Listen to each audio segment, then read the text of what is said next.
s'arrête. Non, mais tu l'es. Alléluia. Merci Jésus. Merci Jésus. Oui, bien-aimé, il est écrit dans le livre de Jean 3,16 que Dieu a tant aimé le monde et qu'il a donné son Fils unique. Dieu a déclaré une parole, mais il a concrétisé. Il a prouvé au monde qu'il l'aimait tant, comme il avait dit. Et ce matin, j'aimerais, en contrepartie, qu'est-ce que tu peux donner à ces dieux qui a donné l'unique qu'il avait, qui a donné la plus grande valeur qu'il avait à ce monde. La Bible déclare que l'or et l'argent l'appartiennent. Tu n'as rien qui peut ce matin donner Dieu. Tu n'as rien que tu peux donner à ces dieux. Mais Dieu, ce matin, il a besoin de ta vie. Dis Seigneur, je t'offre ma vie ce matin. Je veux que tu sois mon chemin ce matin. Père éternel, je n'ai rien comme offrande au Père. Même si j'ai 1 milliard ce matin, ça ne suffira jamais pour le prix que tu as payé à la croix de Golgotha. Mais ce que j'ai ce matin a plus de valeur. C'est ma vie. Je vais te l'offrir ce matin. Offre ta vie ce matin. Alléluia. Prouve à Dieu qui t'a aimé, que tu l'aimes aussi ce matin. Dis Seigneur, prends mon cœur ce matin. Prends mon cœur ce matin. Prends ma vie ce matin. Alléluia. Je me donne tout à toi. Oui, je me donne tout à toi. Oui, je me donne tout à toi. Je me donne tout à toi. Je me donne tout à toi.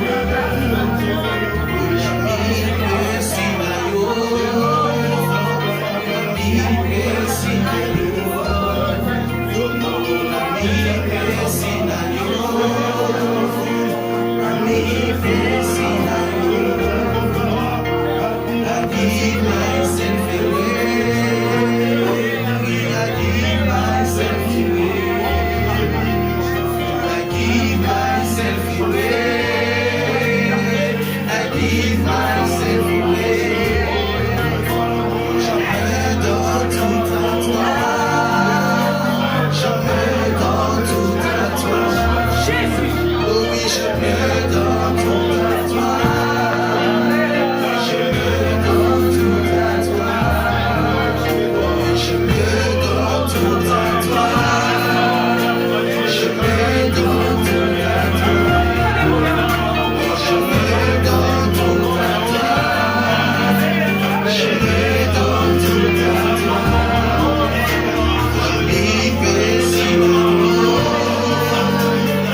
les charges de ce monde. Seigneur, prends-moi ce matin.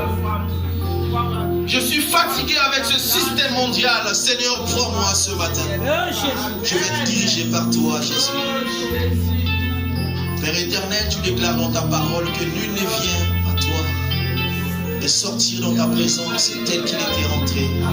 Oh, je crois ce matin, Jésus, que tu transformes les vies, que tu guéris les malades, que tu donnes la joie, que tu accordes la paix, oh Dieu, parce que tu es le Dieu de paix. Père, nous sommes tes enfants. Si nous avions abandonné nos maisons, nos demeures respectives ce matin, parce que nous croyons en toi, au Père, et nous voulons, oh Dieu, en tant que Père, que tu jettes tes regards favorables à tes enfants que nous sommes. Au nom de Jésus. Amen.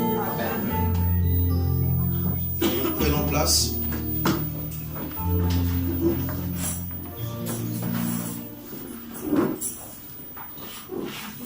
La Bible déclare dans le livre Hébreux 4, verset 12, car la parole de Dieu est vivante et efficace, plus tranchante qu'une épée quelconque, à deux tranchants, pénétrante jusqu'à partager âme et esprit, jointure et moelle. Elle juge les sentiments et les pensées du cœur. Alléluia. Ce matin, je suis dans la joie parce que je suis dans la maison de mon Père. Bien-aimés, nous devons sentir, comme venait de le dire le modérateur, la joie dans la présence de notre Père. Alléluia. On peut avoir des problèmes, des situations, mais quand nous arrivons dans la maison du véritable Père, nous devons être dans la joie. Et la joie se constate. La joie se sent. La joie se voit. Alléluia. Nous devons être dans la joie, bien-aimés. Alléluia. Nous sommes en train de parler depuis plus d'un mois du salut. On a été richement bénis par ce message du salut. Moi, personnellement, j'ai reçu des grandes choses concernant ce message. Alléluia. Je ne sais pas si toi aussi tu as reçu quelque chose durant tout le temps qu'on a parlé du salut. On nous a défini le salut comme étant une délivrance,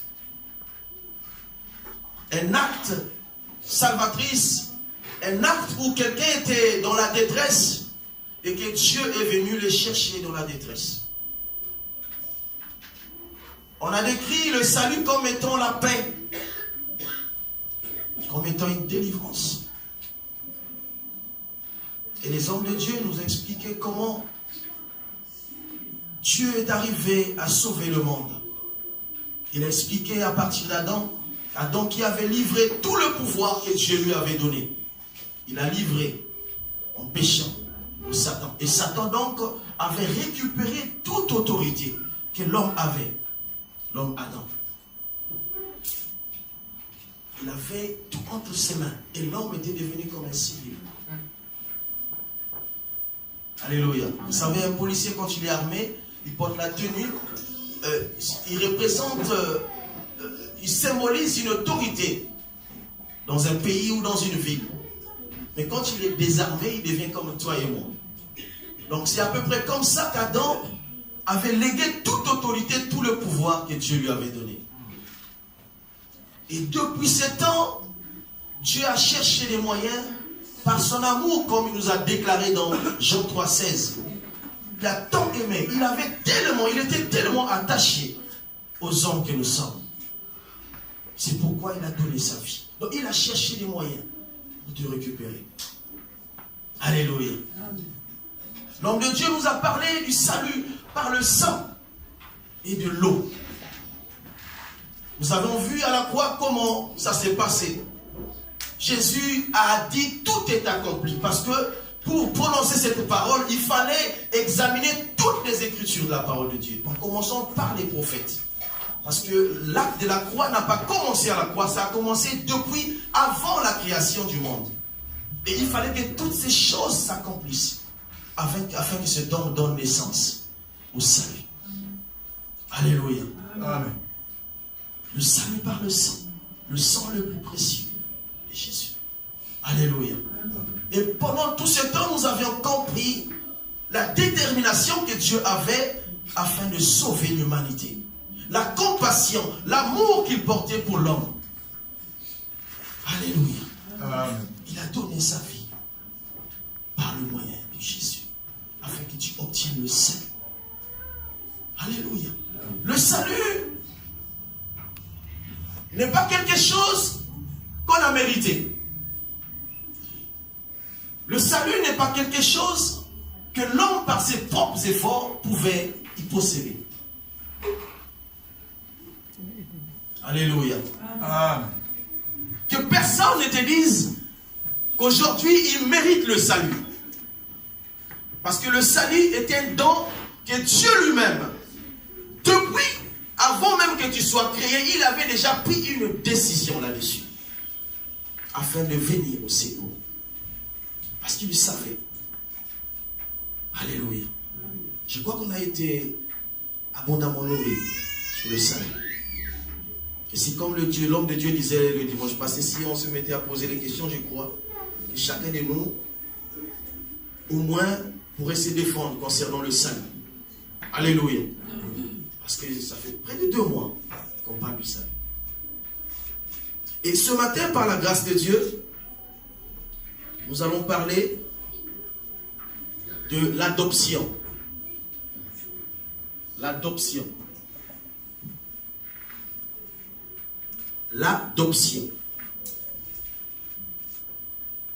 Parce que souvent, au milieu des chrétiens que nous sommes, quand on parle de la rédemption, du rachat, c'est comme des paroles qui se confondent, mais en fait qui veulent dire la même chose. C'est-à-dire que tu peux, par le moyen de cet enseignement, rencontrer quelqu'un qui te parle du rachat. L'homme de Dieu a expliqué ce que c'est que le rachat. Si tu entends parler de la rédemption, c'est la même chose. Et nous voulons aujourd'hui parler de l'adoption. Alléluia. L'adoption. On va définir selon la définition simple du dictionnaire. Donc l'adoption, c'est l'action d'adopter, qui est un acte juridique établissant entre 2 personnes, donc l'adoptant et l'adopté, des relations de droit analogues à celles qui résultent de la filiation. Alléluia. Et en France, quand nous regardons la loi de l'adoption, j'ai essayé de lire, ça dit que c'est quelqu'un, il y a des conditions pour adopter. Un couple qui s'est déjà marié depuis plus de 2 ans, selon la loi, peut adopter un enfant. Et quand on parle de couple en France, on parle de tout le monde. Ça veut dire que les couples homo, une union qui n'est pas légale selon Dieu. Ça veut dire que les homos, ils peuvent adopter, un couple aussi légal, les sexes opposés peuvent aussi adopter. Mais la condition, c'est qu'ils soient mariés depuis 2 ans, plus de 2 ans. Quelqu'un qui n'est pas marié aussi, qui a atteint l'âge de plus de 28 ans, a aussi la possibilité de se marier. Ça, c'est la loi en France. Je ne sais pas dans d'autres pays comment ça se passe. Donc, ces personnes-là, quand vous lisez le texte, il y a des conditions, il y a des motivations. Il faut écrire, il faut démontrer quelles sont les motivations qui te poussent à adopter un enfant. Et j'ai aimé, dans ces prescriptions, on a dit qu'on n'adopte pas un enfant parce qu'on a perdu un enfant. Ça veut dire qu'on n'adopte pas un enfant pour remplacer un autre qui est parti. Alléluia. On n'adopte pas un enfant parce qu'on ne fait pas des enfants. Ça, c'est ce que la loi dit. Mais on adopte un enfant afin que cet enfant soit ton enfant. Alléluia. Amen. Et quand on adopte un enfant, du coup, quand il rentre dans la famille, il en bénéficie de tous les droits de l'adoptant.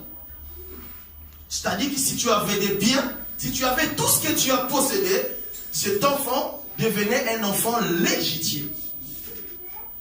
Parce que c'était un acte juridique, reconnu par l'État. Alléluia. L'adoption. Un acte reconnu. Quand nous lisons Galates 4, on peut lire la parole de Dieu. Galates 4, versets 4 à 7. Homme de Dieu, tu peux nous aider à faire la lecture. Galates 4, versets 4 à 7. Galates 4, 4 à 7. Oui. Mais lorsque les temps ont été accomplis, Dieu a envoyé son Fils, né d'une femme, né sous la loi, afin qu'il rachètât ceux qui étaient sous la loi, afin que nous reçussions l'adoption.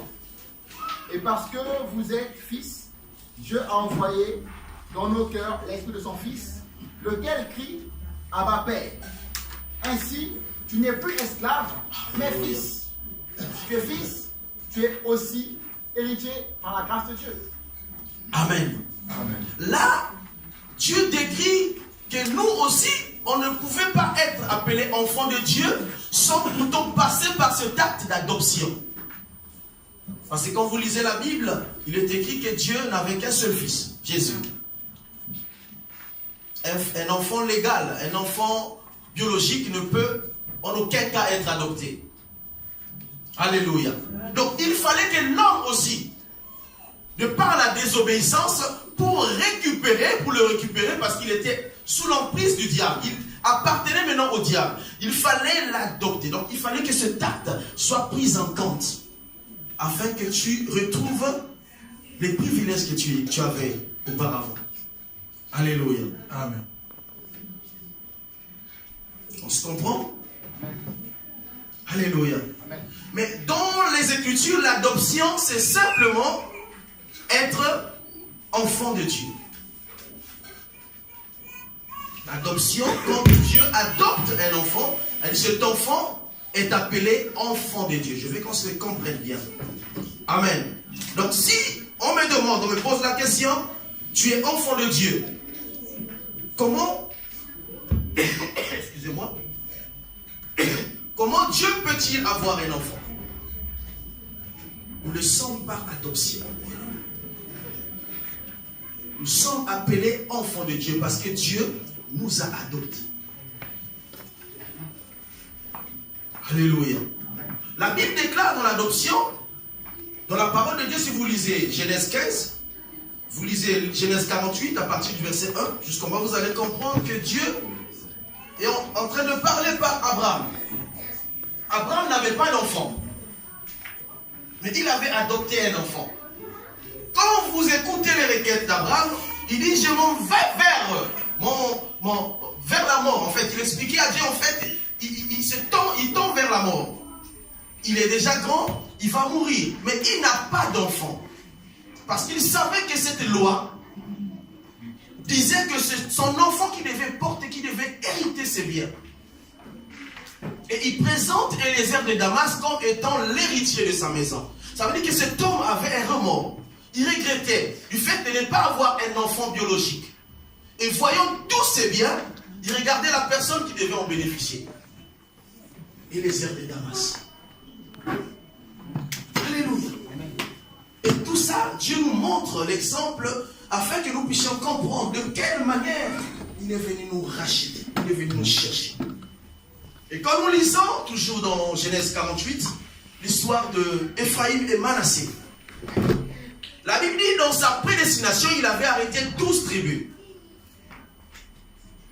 dont Joseph faisait partie. Mais Jacob en Égypte accomplit un acte qui était en dehors du concept de la Bible. La Bible dit que quand Joseph était au courant que son père allait vers la mort, c'est-à-dire son père devait mourir, il amena devant son père ses deux enfants qui étaient nés en Égypte, afin qu'ils reçoivent une bénédiction. Mais quand ce dernier arrive, Jacob lègue le pouvoir. Il fait rentrer par adoption ses deux enfants dans la lignée de ses 12 enfants. Voilà pourquoi vous voyez dans la Bible, quand on cite les 12 tribus, le nom de Joseph ne figure pas. Amen. Amen. C'est Ephraïm et Manassé, les enfants qui n'étaient même pas cités. Mais il les fait rentrer par adoption. Amen. Tout cela, Dieu nous prouve à suffisance qu'il avait un plan afin d'adopter l'homme que nous sommes. Bien aimés, nous venons de très loin. Et nous avions les bonnes raisons, bien aimé, que Dieu te bénisse. On a des bonnes raisons de l'adorer. On a des bonnes raisons de le louer. Parce que nous sommes réellement enfants de Dieu. La Bible déclare que tu connaîtras la vérité t'affranchira. Et quand la vérité affranchit, on devient réellement libre. Parce que celui qui vit dans la maison de son Père est réellement libre. Parce qu'il sait que tous les biens de son Père l'appartiennent. Alléluia. L'adoption. Très important dans la vie des chrétiens que nous sommes. Nous avions été adoptés. Mais quand nous regardons le concept d'Éphésiens 5, on peut le noter, Éphésiens 5, Romains 8, 15. Éphésiens 5, 1. On va le lire quand même pour expliquer. Éphésiens 5, 1. Non, Éphésiens 1, 5. J'ai dit la parole du Seigneur. Il nous a prédestinés dans son amour à être ses enfants d'adoption par Jésus-Christ, selon le bon plaisir de sa volonté. Amen. Alléluia. Amen. Selon le bon plaisir de sa volonté. C'est pourquoi on a dit que personne ne te trompe, que nous avions mérité le salut. Nous accédons dans le palais royal, ce n'est pas parce que nous avions choisi ce Dieu. La Bible dit que si lui, il appelle, personne ne peut venir à lui. Amen. Alléluia. Ce n'est pas par des œuvres, ce n'est pas par un effort physique, ce n'est pas par la vie de prière, ce n'est pas par la vie des jeunes que nous avions obtenu le salut. Alléluia. C'est par son propre plaisir. Son propre plaisir.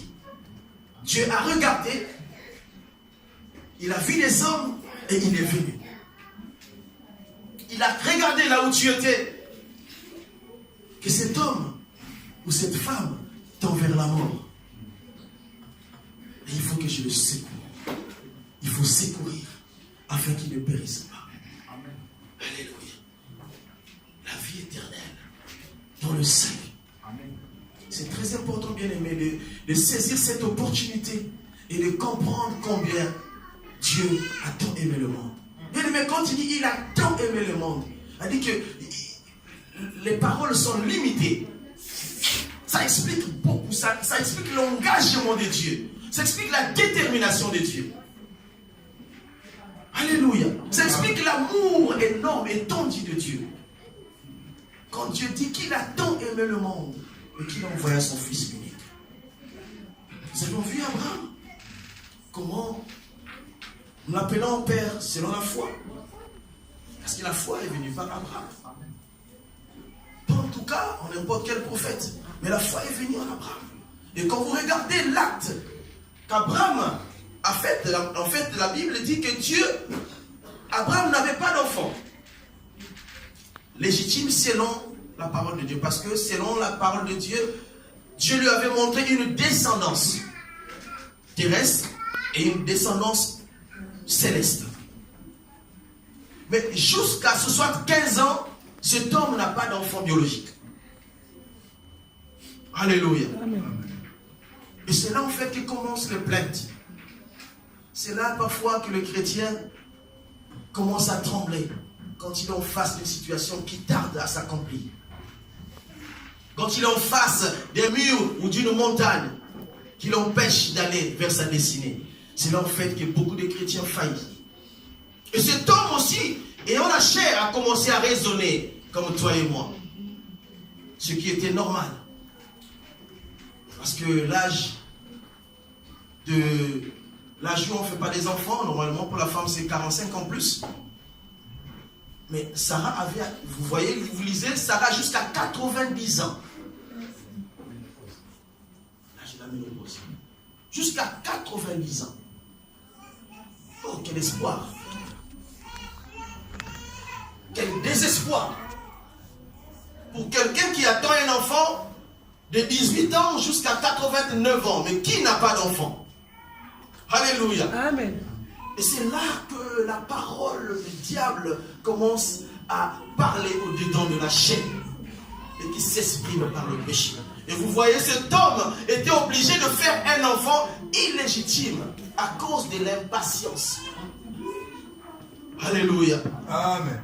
À cause de l'impatience, ça a amené ce que nous vivons aujourd'hui, c'est le fruit d'Ismaël. Alléluia. Quand vous lisez la parole de Dieu, le plus grand problème que le monde a aujourd'hui, c'est Ismaël. Parce que quand vous regardez la lignée d'Ismaël, en fait, c'est cette race-là qui cause les problèmes. Une union qui était illégitime. Parce que Dieu avait déjà montré à Abraham ce qu'il avait comme promesse. Alléluia. Que personne ne te trompe, bien-aimé. Quand on est enfant de Dieu, la Bible déclare dans le livre d'Habakkuk que même si elle tarde, attends-la. Elle finira toujours par s'accomplir. Amen. Même si elle tarde, même si ça dure 2 ans, 3 ans, 4 ans, 5 ans, 10 ans. Mais si c'est Dieu qui a prononcé, qui peut arrêter une prophétie de Dieu? La Bible déclare que la prophétie court à une vitesse qu'aucune âme de ce monde ne peut maîtriser. La prophétie court. Si elle n'est pas encore accomplie, ça veut dire que le temps n'est pas encore arrivé. Amen. Mais si on est enfant de Dieu, même si papa aujourd'hui n'a pas fait, sachant que je suis le fils légitime, il finira toujours par donner. Amen. Alléluia. Amen. Un enfant légitime, qui n'était pas légitime et qui aujourd'hui devient un enfant légitime. Eliezer de Damas, il pouvait s'enorgueillir, il pouvait dire que c'est moi, parce que lui aussi regardant Abraham, il se disait oui, mais à cet âge-là c'est impossible qu'il ait encore des enfants. C'est moi l'héritier. Eliezer de Damas. Et il a nommé le plus ancien de la maison. Parce que pour lui, il était limité. Il se disait en fait que tout s'est limité à Eliezer de Damas. Mais il ne savait pas qu'il y avait un plan de Dieu qui s'est caché derrière Eliezer de Damas. Alléluia. Et qui était le sourire. Isaac. Alléluia. Et cet homme, Dieu lui donne un enfant pendant que sa femme a 90 ans, lui il a 100 ans. Il a un enfant qu'on appelle Isaac. Et après avoir reçu cet enfant, ce même Dieu lui demande de sacrifier. Alléluia. Bien aimé, quand vous lisez l'histoire, il faut prendre du temps. Il faut vraiment méditer. Ça fait du bien la méditation. Lire c'est bien, mais méditer c'est mieux. Rentrer dans le contexte, prendre la place, être comme un acteur principal. Ça veut dire que quand on est en train de crucifier Jésus, prends la place de Jésus. Pour mieux le comprendre, il fait jouer un rôle dans la parole de Dieu. Alléluia. Jusqu'à 90 ans, une maman qui n'avait jamais conçu. Il a un enfant unique. Et Dieu le laisse grandir jusqu'à un certain âge. Dieu ne nous a pas défini l'âge exact, mais quand vous voyez l'âge de l'enfant qui commençait déjà à porter le bois, ça veut dire que l'enfant avait déjà grandi. Amen. Et Dieu demande à Abraham, donne-moi cet enfant sacrifice. Alléluia.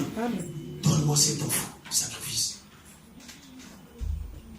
Vous savez, j'ai discuté cela avec mon épouse. J'ai dit, Abraham avait raison. Il ne pouvait pas partager cette vision avec sa femme.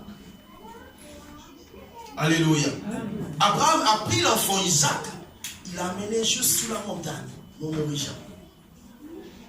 Et quand vous regardez l'histoire, vous comprenez que c'est une histoire de douleur. C'est une histoire compliquée à vivre. Mais Abraham l'a vécu. Pourquoi? Parce qu'il savait que celui qui donne est capable de retirer et de redonner. Amen. Alléluia. Avec Dieu, on peut aussi accepter de perdre. Amen. Parce que celui qui ne remet jamais, c'est le diable. Il dit qu'il vient pour égorger, tuer. Mais Dieu, quand il donne, même quand tu payes, il est capable de te redonner. Alléluia. C'est ce que Job avait vécu, Job avait compris.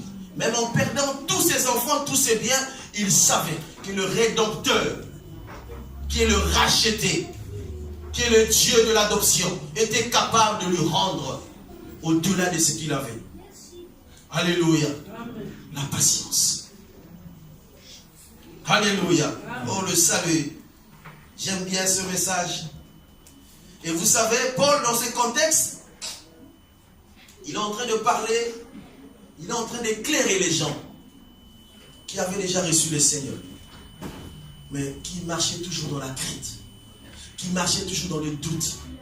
Et vous savez, à l'époque, il y avait les judéo-chrétiens et les pagano-chrétiens, c'est-à-dire que ceux-là qui étaient du judaïsme, mais qui avaient cru en Jésus. Il y avait des Grecs et les nations qui aussi avaient cru en Jésus, mais sachant que le salut, selon la parole, venait des Juifs. Ça veut dire qu'ils se montraient comme étant inférieurs devant ces hommes-là. Et ces hommes-là avaient de l'autorité. Ils leur imposaient. Et c'est ce que nous sommes en train de partager ce matin. La lumière de Paul. Il parle. Il dit, oh, dans Galates 3, verset 1, oh, les Galates, il dit, mais insensés que vous êtes, vous avez oublié que vous avez été peints. Alléluia. Peints. Ça veut dire que Dieu a mis sa peinture en vous. Et vous vous soumettez aujourd'hui aux hommes, au lieu de vous soumettre à la loi de Dieu.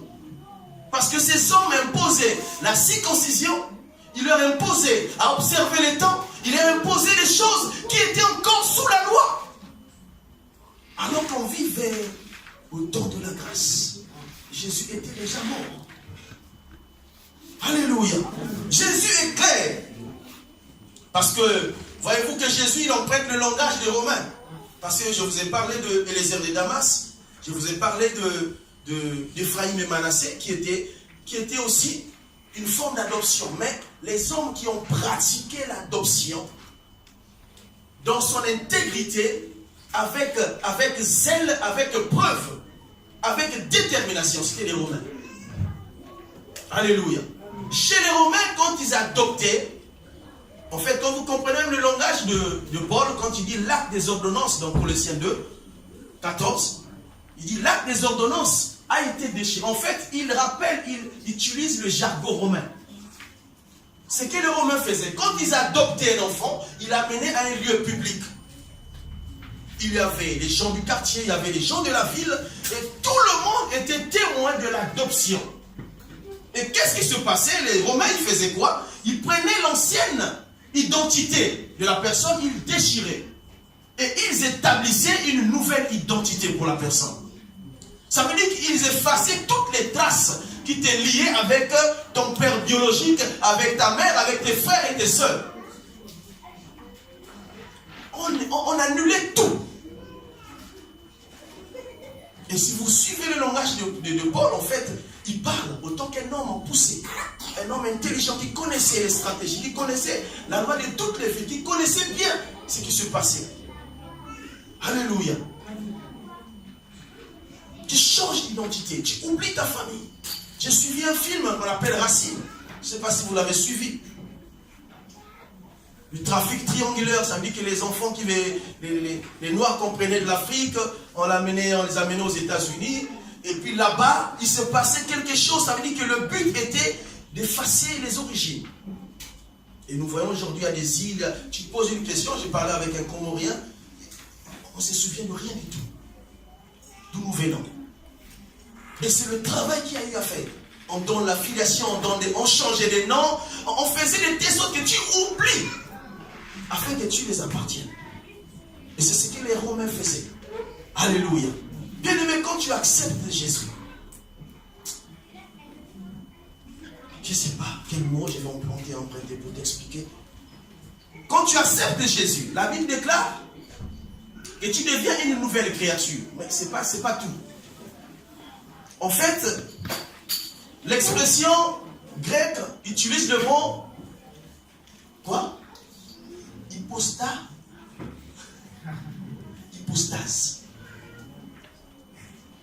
Quand on est adopté par Dieu, on a une nature hypostatique. C'est-à-dire, on a maintenant double nature. Double nature. En fait, c'est ce que Paul est en train de clairer. On a double identité. C'est ce qui a fait que Jésus, quand vous le voyez, il marchait comme étant un homme. Il vivait comme étant un homme. Mais il avait la capacité de voir, même aux endroits où il n'était pas. Alléluia. Amen. On vient d'informer que Lazare était mort. Non, Lazare était malade. Jésus n'est pas présent. Jésus est en train de faire un travail. Mais pendant que le messager l'informe, il sait que Lazare est malade. Il sait en même temps que Lazare est mort. Il sait en même temps que Lazare est déjà ressuscité. Ça, c'est la nature divine. L'hypostase. Et quand Paul rappelle ces choses aux Galates, à Éphèse, il les rappelle en fait cette double identité qu'ils ont. Alléluia. Et cette identité, tu l'as ce matin. Ça dit que ce que Jésus a fait, toi tu es capable de le faire. Sauf mourir à la croix. Alléluia. Sauf donner sa vie pour le monde. Christ, n'est-ce pas, a-t-il dit que vous ferez des choses plus grandes encore que j'ai fait moi? Si vous avez la foi comme le grain de sylve, vous direz aux montagnes de se déplacer et les montagnes se déplaceront. Amen. Marc 15, 16, vous l'avez cité ce matin. À partir du verset 15. Voici, je vous donne le pouvoir. Je vous donne. Christ, quand il vous adopte, il vous donne le pouvoir. Amen. De devenir enfant de Dieu.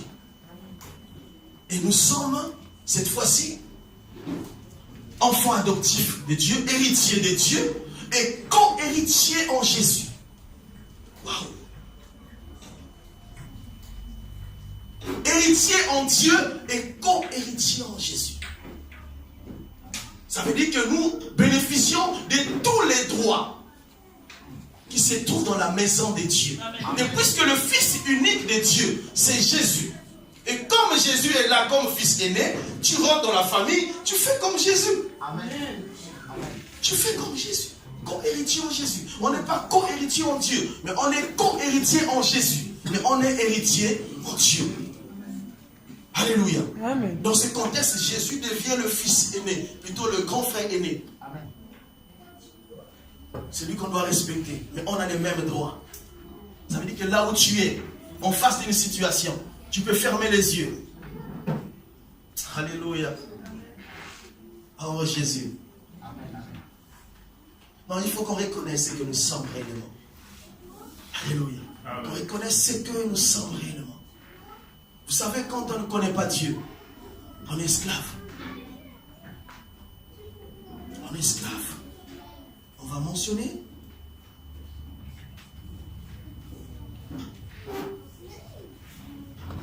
L'homme sans Jésus est esclave. Il est esclave du péché.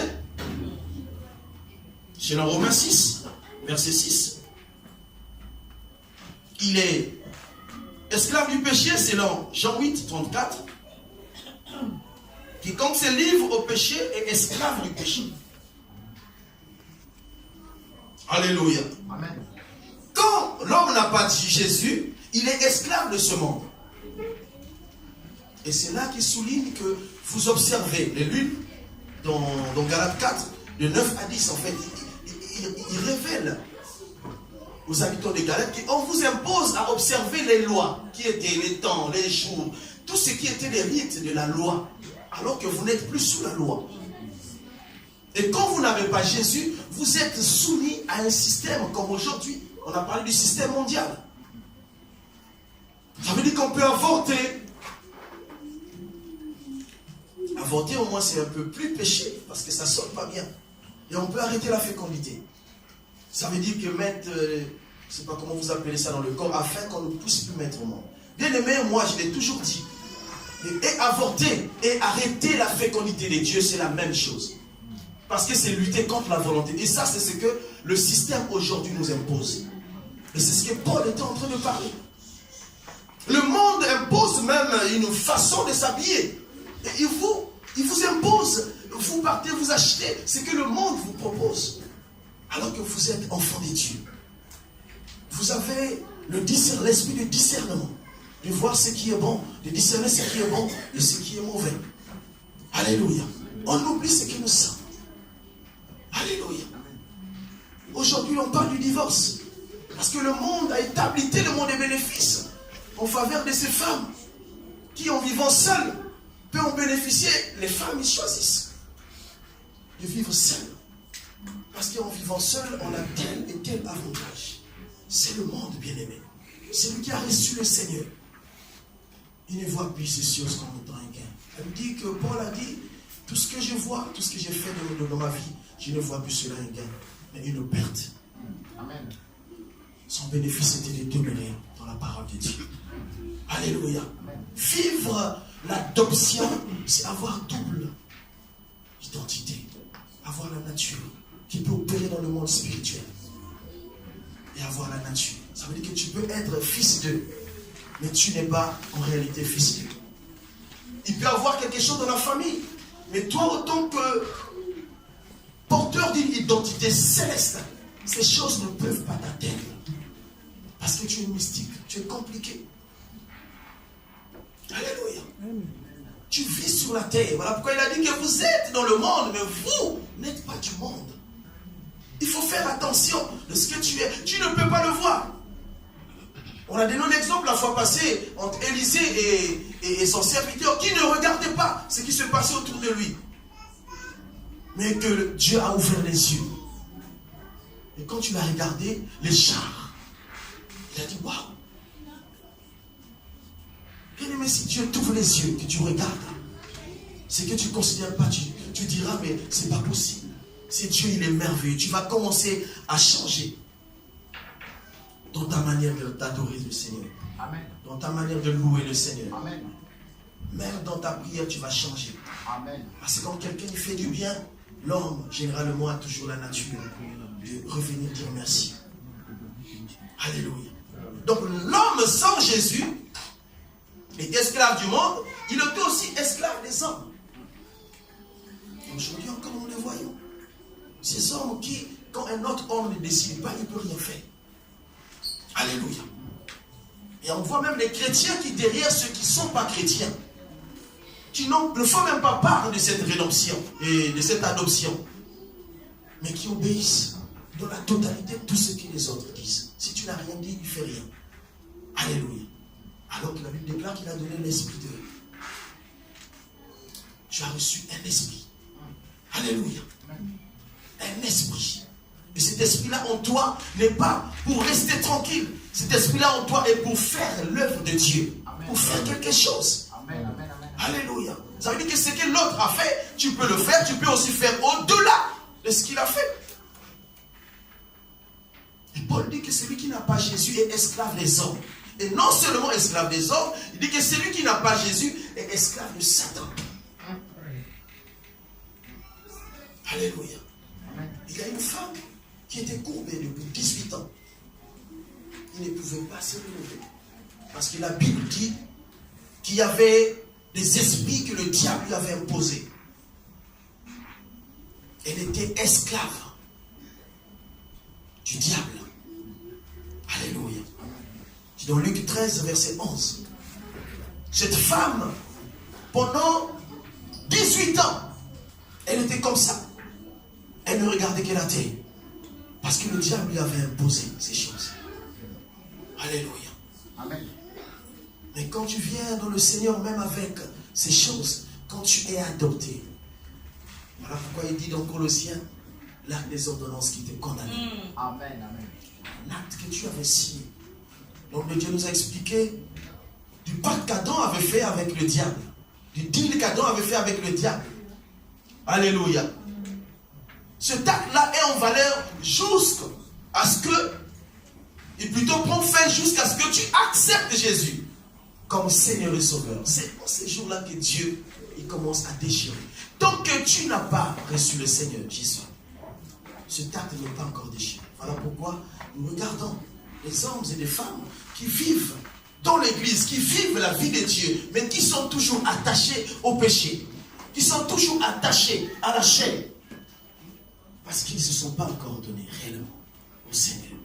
Alléluia. Amen. Esclaves du péché. Donc Paul vient donc éclairer ces hommes, afin que ces hommes voient et qu'ils comprennent que la vie, c'est en Jésus. Et le privilège, on l'a expliqué tout à l'heure, être un enfant de Dieu, c'est bénéficier de tout ce que Dieu a réservé dans son royaume. Alléluia. Bien-aimé, on peut être fier. Tu peux être fier de toi. Un enfant de Dieu ne peut pas être complexé. Alléluia. Un enfant de Dieu ne peut pas être complexé devant un président de la République. Parce que quand tu vois l'acte du salut, alléluia, je te dis, mais je suis plus qu'un président. Il a dit dans 1 Pierre 1,10, il a dit, les prophètes ont fait du salut l'objet de recherches et d'investigations. Amen. Alléluia. Les prophètes. Ils ont dit, mais le salut c'est quoi? C'est quoi? Ils ont commencé par l'Esprit de Dieu. Sonder. Et voilà pourquoi ces hommes, même avant Jésus, ils ont commencé à parler de Jésus. Parce qu'ils avaient compris en fait. Si Simeon arrive devant un bébé, il commence à l'adorer et il déclare des paroles. Il dit, maintenant je peux mourir. Maintenant je peux partir. Parce que j'ai vu le salut. J'ai vu le salut. Bien aimé, le salut c'est une garantie. Quand vous lisez la vie des apôtres, ils n'avaient même pas peur de la mort. Paul il dit, même si je suis lié, même si je suis en prison, mais la parole de Dieu n'est pas liée. Même si je vis l'oppression, même si je vis dans la souffrance, je sais que mon Rédempteur vit en moi. Amen. Et le jour du jugement, je serai là avec mon Père. Parce que je fais partie du royaume. Alléluia. Alléluia. Bien-aimé, Christ t'a racheté à un prix énorme. Qu'aucune personne de ce monde ne peut t'intimider, ne peut te prouver le contraire, sinon que lui-même Jésus-Christ de Nazareth. Alléluia. Jésus-Christ de Nazareth, il est notre confrère aîné dans le palais royal. Et si il a fait quelque chose, nous pouvons aussi le faire.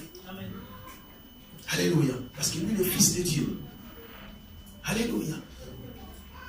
J'ai appris une histoire où un guépard avec un chien, quelqu'un a demandé de faire la course. C'était quoi?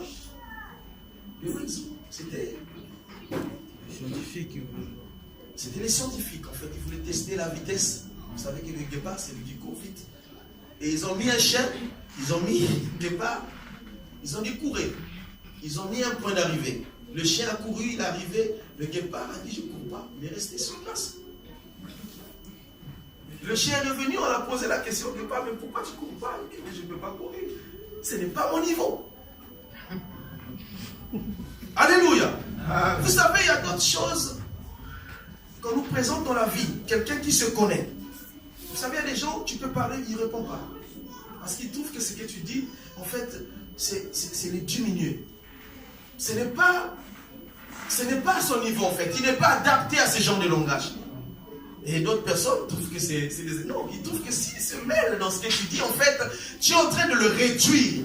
Quelqu'un qui est un prince, un héritier de Dieu, tu ne peux pas lui parler de n'importe quoi. Amen. Alléluia. Il n'y a pas dit, je ne cours pas. Mais attends, je sais que je cours plus vite que lui. Pourquoi je veux faire? Lui, il court parce que lui, il veut essayer, il veut montrer. Moi, je ne cours pas. Bien, mais nous sommes adoptés par Dieu. Et le prix, c'est Jésus. C'est Jésus. Je le dis, je le redis encore. Ce n'est pas par un effort physique. Ce n'est pas par une force quelconque. Ce n'est pas parce que tu es pécheur. Ce n'est pas parce que tu fais du mal. Non. Elle dit que le monde, tous ceux qui étaient nés d'Adam étaient tous pécheurs. Donc quelqu'un n'a pas fait une prière pour mériter le salut. Qui a fait une prière? C'est moi qui Dieu lui-même. Alléluia. Que personne ne se vante. Voilà pourquoi il dit que personne ne se vante. C'est une grâce. Afin que personne ne dise que moi je l'ai mérité. Alléluia. Amen. Qui tu es pour dire que je suis? J'ai reçu le salut par ma force. Personne. C'est Dieu lui-même. Et la condition, c'est accepter. Alléluia. Parce qu'il y en a encore jusqu'aujourd'hui qui n'acceptent pas. La Bible dit dans Marc 16 toujours, Marc 15, 16, à partir du verset 14, vous continuez, que allez partout dans le monde prêcher la bonne nouvelle. À celui qui croira sera baptisé et sauvé. fait, il parle du salut. Et la foi vient aussi de ce qu'on écoute. Et ce qu'on écoute vient de la parole de Dieu. Et quand tu écoutes la parole de Dieu, bien aimé, n'endurcis pas ton cœur. Amen. Parce que la parole de Dieu est vie. Est capable de séparer l'esprit et l'âme. Alléluia. Peu importe le temps. Je vous dis franchement, j'ai écouté la parole de Dieu, mais ma conversion, s'il faut compter le nombre d'années, je peux estimer à plus de 10 ans plus tard.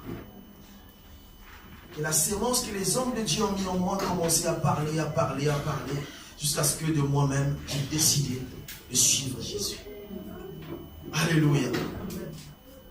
Il faut accepter, Jésus c'est une vérité absolue. Amen. Et le salut, bien-aimé, nous vivons sur la terre. La Bible dit dans le livre de Sage qu'il y a un temps pour toutes choses.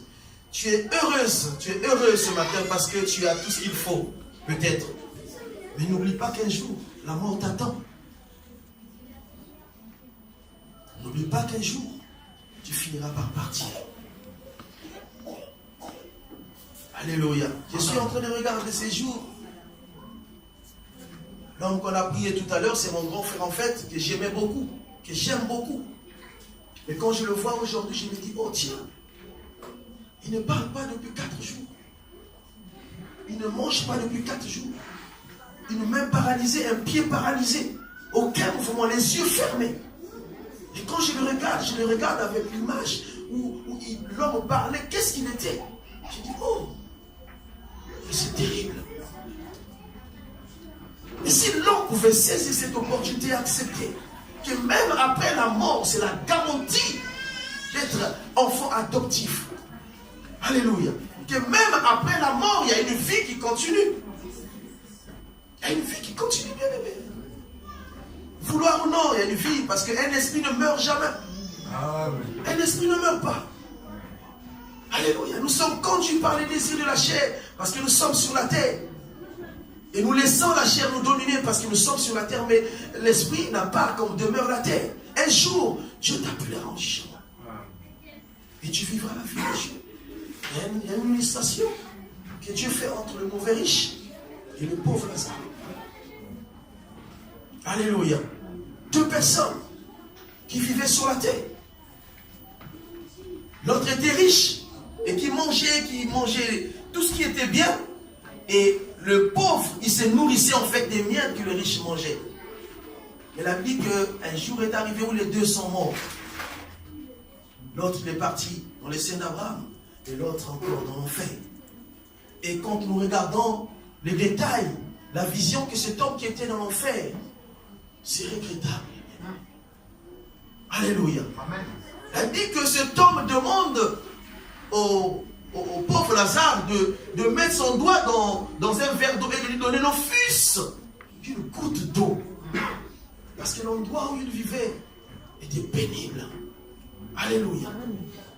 Et ce n'était pas possible, bien aimé. L'unique occasion que Dieu nous offre, c'est pendant que nous sommes en vie. D'hériter le salut. Parce que l'homme a été créé pour vivre l'éternité. Dans l'éternité avec Dieu. Le règne de Dieu. Alléluia. Cet homme a dit, comme c'est impossible, est-ce que toi qui es dans la gloire, tu peux faire demi-tour encore, annoncer à mes frères qui sont restés, afin qu'ils ne viennent pas là où je suis. Regardez un peu la grandeur, regardez l'amour que cet homme, il se rend compte, mais c'était trop tard. La Bible déclare qu'il n'y avait plus de possibilité pour lui. Mais toi et moi, nous sommes en vie. On a encore la possibilité d'adorer le Seigneur.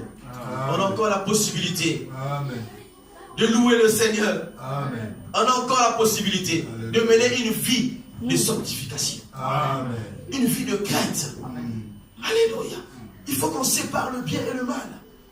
C'est ça, Jésus c'est un exemple. En fait, Jésus n'est pas le fruit de hasard. Il est venu te prouver que ce que lui il a pu faire, tu peux le faire. Amen. Alléluia. Parce que plus on pêche, plus on s'éloigne de cette nature de Dieu. On est plus charnel quand on est dans le péché. C'est plus spirituel quand on vit avec Dieu, dans la vie de sanctification. Amen. Et on a dit la fois passée, quelqu'un, même qui ne prie pas, mais qui respecte son corps, qui respecte la loi de Dieu, il peut recevoir son prière. Parce que c'est une offrande qu'il donne à Dieu. S'offrir comme sacrifice. Mais ce monde a tellement de choses que quand tu t'abstiens, en fait, ça devient comme un sacrifice. C'est toute une prière. Alléluia. Les gens, ils prospèrent. Ils ne font pas des longues prières. Ils ne font pas des mois de jeûne. Mais quand tu dis, mon fils, qu'un mois, la chose s'accomplit. Parce qu'ils sont droits avec Dieu. Ils sont sévères, ils ont compris. Comme ces hommes. Paul, il avait compris. Il ne pouvait plus s'amuser avec des choses de ce monde. Cet homme est arrivé même à séparer son âme avec son esprit. Ce que je veux faire, le bien que je veux faire, je ne le fais pas. Alléluia. En fait, il se sépare en deux. Et c'est comme ça qu'il faut lutter contre le péché, bien aimé. Il faut arriver à discerner ce qui est de la volonté de Dieu et ce qui n'est pas de la volonté de Dieu.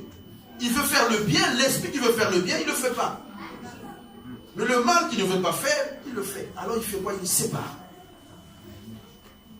Et il traite durement ce corps.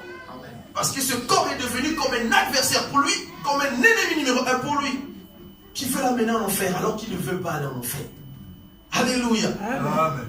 Dieu nous a prédestinés, il nous a rachetés à un grand prix, afin que nous devenions enfants de Dieu, par adoption. Alléluia. Un enfant du lion et qui? Les lions, en fait, c'est juste pour différencier le plus petit et le plus grand. C'est un lion. Alléluia. Le petit du serpent est un serpent. Vouloir ou pas. Avec le temps, vous n'allez plus l'appeler lionceau. C'est le lion. Et quand vous regardez bien la nature du lionceau, vous regardez qu'il a déjà tendance, parce qu'il n'a pas encore la force, mais il a la nature du lion. Alléluia. Et un enfant de Dieu a la nature de Dieu. Alléluia. Un enfant de Dieu a la nature de Dieu. Il a double identité.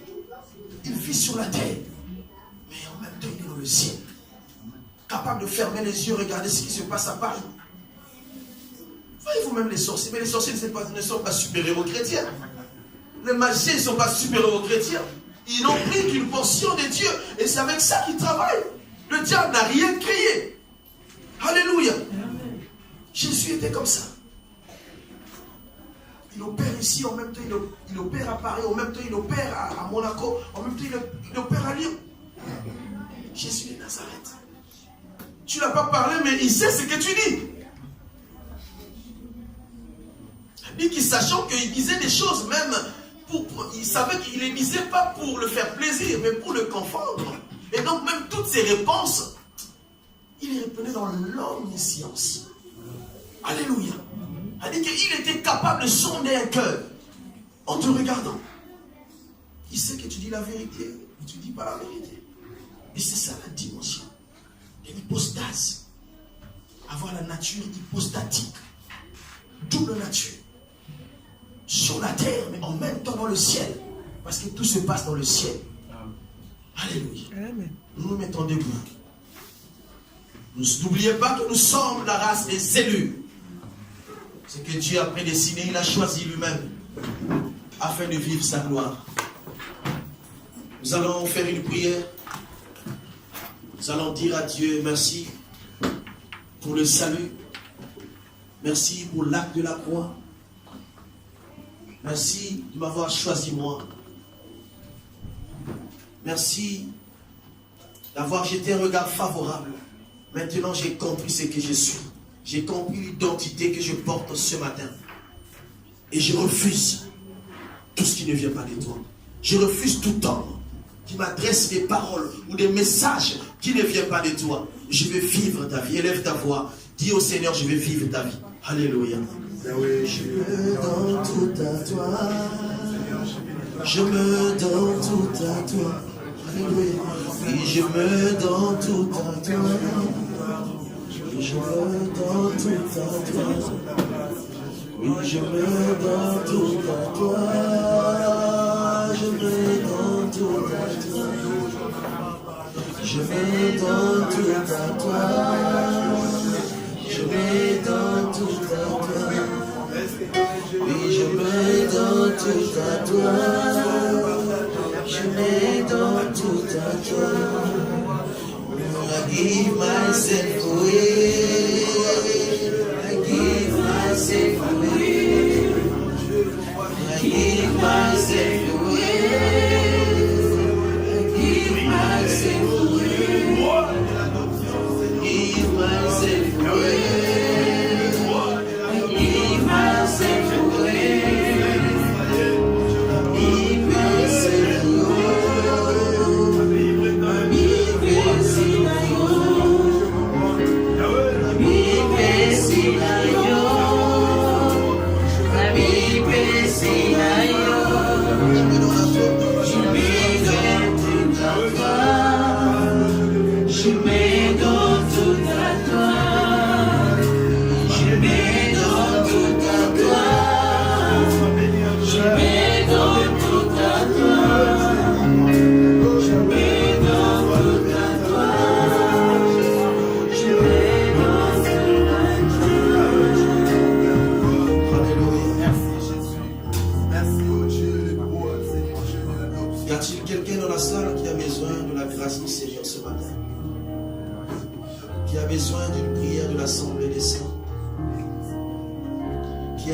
particulier ou qui ce matin veut faire partie de l'adoption en Jésus. Quelqu'un veut-il accepter le Seigneur? Si tu ne l'as pas encore reçu, nous allons faire une prière pour toi. Ou si quelqu'un a un problème, l'Assemblée va faire une prière. Quelqu'un a un sujet, il peut donner le sujet, nous allons prier pour ce sujet. Si quelqu'un n'a jamais reçu le Seigneur et aujourd'hui tu as entendu parler de ce temps, la Bible déclare que quand tu entends sa voix, n'endurcis pas ton cœur. Et ces choses qui sont déclarées, le diable est là. Il peut parler, il peut raisonner, il peut t'empêcher d'être compté parmi les enfants de Dieu. Si quelqu'un n'a jamais reçu le Seigneur, il peut approcher, l'Assemblée va faire une prière afin qu'il soit scellé. Quelqu'un a un sujet particulier. Alléluia. Je me donne tout à toi.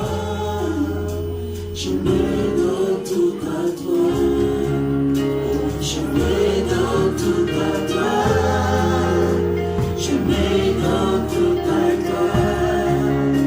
Je me donne tout à toi. Je me donne tout à toi.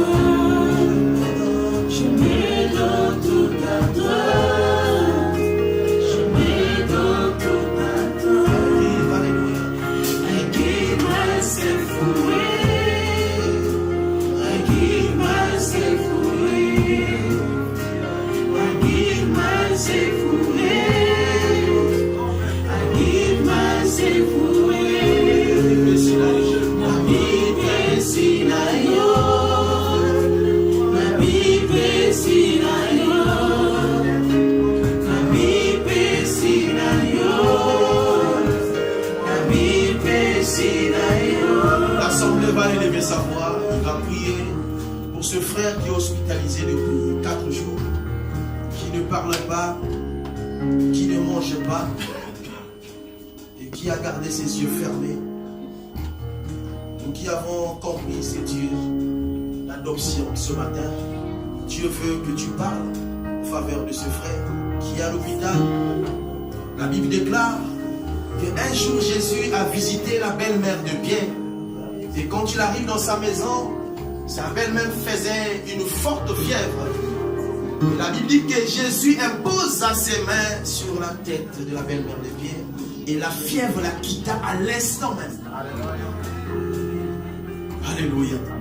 Jésus marchant, une femme avait compris, touchant les pans de sa robe, avait compris qu'il y avait une puissance ici. Et la femme était guérie. Tu vas élever ta voix, tu vas prier pour ce frère hospitalisé, afin que Dieu renouvelle ses membres, afin que Dieu rentre en lui. Élève ta voix. Alléluia. Merci Jésus. Merci Jésus.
Lisons la parole du Seigneur dans 1 Pierre 2, verset 12. Ayez au milieu des païens une bonne conduite, afin que là même où ils vous calomnient, comme si vous étiez des malfaiteurs, ils remarquent vos bonnes œuvres et glorifient Dieu au jour où il les visitera. Soyez soumis à cause du Seigneur à toute autorité établie parmi les hommes, soit au roi comme au souverain. Parole du Seigneur. Philippiens 2,12. Philippiens 2,12. Ainsi, les bien-aimés, comme vous l'avez toujours obéi, travaillez à votre salut avec crainte et tremblement, non seulement comme en présence, mais bien plus encore maintenant quand je suis absent. Parole du Seigneur. Travaillez à votre salut. Prenez soin de votre salut. Celui qui sait qu'il a reçu un cadeau d'honneur, un cadeau d'une personne qu'il a beaucoup aimé, il garde ce cadeau précieusement. À un endroit où personne ne peut toucher, à un endroit où n'importe qui ne peut pas passer par. Alléluia. Et le salut se conserve, se travaille. Le salut se voit. Et l'homme vit le salut sur la terre avant de vivre le ciel. Que Dieu nous bénisse.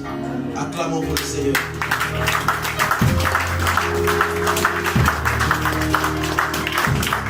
Alléluia. Gloire au Seigneur. Excellent message auquel on a appris plein de choses.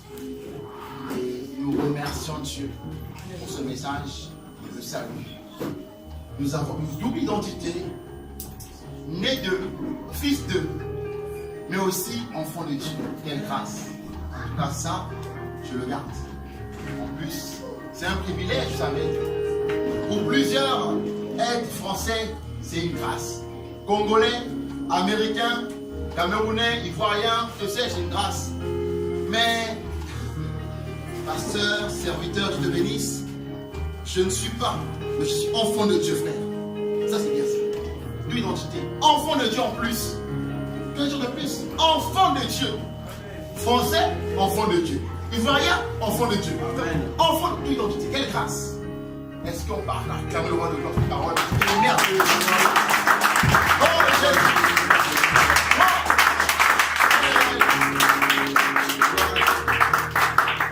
Bon, soit béni. Sans plus tarder, nous allons passer devant, s'il vous plaît. Ceux qui ont fait quelque chose. Au Seigneur. Il est le Dieu de miracles. Il est le Dieu de miracles. Il est le Dieu de miracles. Il est le Dieu de miracles. Il est le Dieu de miracles. Il est le Dieu de miracles. Il est le Dieu de miracles.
Parmi nous, il y a certainement des... S'il y a une personne qui est parmi nous pour la première fois, on vient l'accueillir. En regardant, je vois que tout le monde, il y a sûrement un frère. Je vais avancer vers ce frère. Bonjour. Lui donc.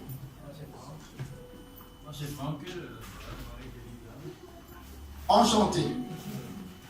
Je vais vous voir.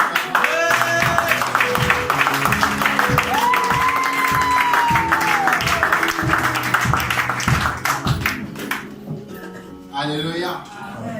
C'est Franck, le mari à Viviane. Ah, gloire à Dieu. Gloire à Jésus. Le frère Franck. Gloire au Seigneur. C'est une grâce.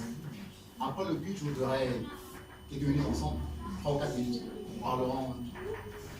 Formidable. Ça, c'est une chose. Et en même temps, soyez parmi les bienvenus, parmi vos frères en Jésus-Christ. Gloire au Seigneur. Nous bénissons ce Seigneur aujourd'hui parce que nous avons aussi une sœur, donc je vais m'avancer.